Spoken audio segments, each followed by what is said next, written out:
Bienvenue sur le site de GeekMPS. Aujourd'hui, qu'est-ce que je vais vous présenter? Les i10. Je vous ai présenté dans une autre vidéo les i7 et franchement, j'en étais super content à part la taille parce que quand vous les comparez à des AirPods, la taille c'est pas bon. Et donc, je me suis dit, on va essayer les i10 qui donnent une taille comparable et une esthétique similaire aux AirPods. Alors, il nous arrive comment? Donc, ça arrive dans cette petite boîte avec un petit cordon USB-C, type C, et un manuel qui est en anglais et en chinois. Et franchement, on n'en a pas franchement besoin. Le boîtier se présente ainsi. Vous voyez qu'il est beaucoup plus petit que ceux des i7 et c'est une copie presque conforme. Non, c'est pas du tout une copie du boîtier AirPod. La différence, c'est qu'il n'a pas de connexion Bluetooth et vous ne connaîtrez pas l'état de chargement de ce boîtier, puisque le boîtier il a une petite batterie aussi qui permet de recharger les AirPods. On le connecte en USB type C ou par recharge sans fil, comme c'est sur l'image. La charnière, elle est moins forte que celle d'un AirPod et à l'intérieur, vous avez les deux écouteurs et là, il n'y a pas de LED. Chaque écouteur a sa petite place, bien indiquée, et vous ne pouvez pas les inverser. Si par hasard vous les inversez, vous risquez de les griller.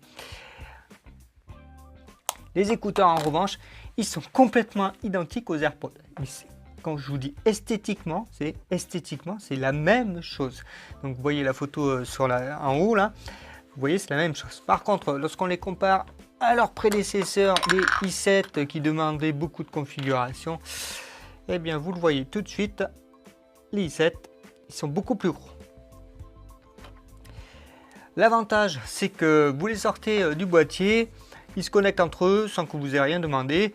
Vous cherchez sur le téléphone i10, vous les connectez, ça y est, c'est fini, tout marche bien en stéréo. Le son est correct. Franchement, il n'y a pas de parasite. Vous pouvez vous déplacer dans votre pièce, il n'y a pas de souci. Vous réceptionnez le son, ça c'est vraiment bien. Le Bluetooth 5, je crois que c'est vraiment bien. Ces écouteurs fonctionnent très bien. La qualité audio, ouais, c'est bien. C'est bien, c'est pas exceptionnel, mais c'est bien, c'est correct. L'autonomie, eh bien là, on est loin des chiffres annoncés par le constructeur. Il s'annonce royalement 3 heures en écoute continue. Si vous arrivez à 2h20, eh bien c'est bien. Le confort, c'est le même que les AirPods. Franchement, c'est super confortable, il n'y a rien à dire sur ça. C'est vraiment très confortable. En revanche, il y a vraiment un problème avec le boîtier de recharge.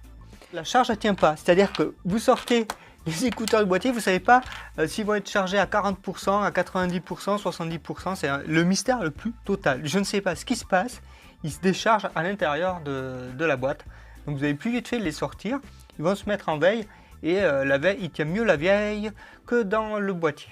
Le problème, c'est que du coup, vous vous demandez à quoi sert le boîtier. À part à les recharger, à rien. Alors moi, je pense qu'il y a un défaut dans les miens parce qu'ils sentent énormément le brûlé.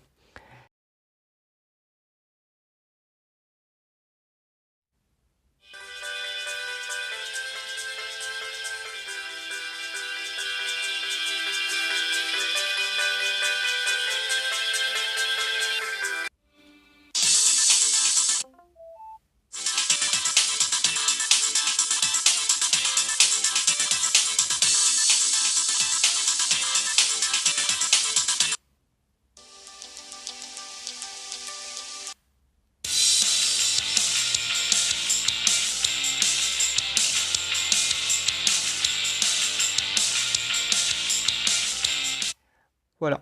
Alors que vous dire, ça vaut. Moi je les ai eu à 22 € chez Geekbuying. Vous les retrouvez un peu partout sur AliExpress, Gearbest et compagnie. Je ne sais pas si je dois vous les conseiller parce que ce problème de charge, c'est vraiment super pénible. C'est-à-dire que moi je prends les transports, ça tient dans la poche facilement.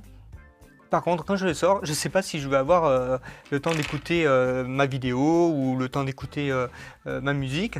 Parce que je ne sais pas si ça va sortir chargé ou déchargé. Voilà. Par contre, l'illusion est parfaite. C'est-à-dire que les gens qui ne connaissent pas, ils croient que vous avez des AirPods. C'est un coup à se faire taper pour vous piquer. Ça, c'est 22 € avec une bonne réduction. Un AirPod, c'est 170 € sans réduction. Donc, vous voyez la différence. Par contre, ça, c'est 2h20 d'autonomie. Je me répète.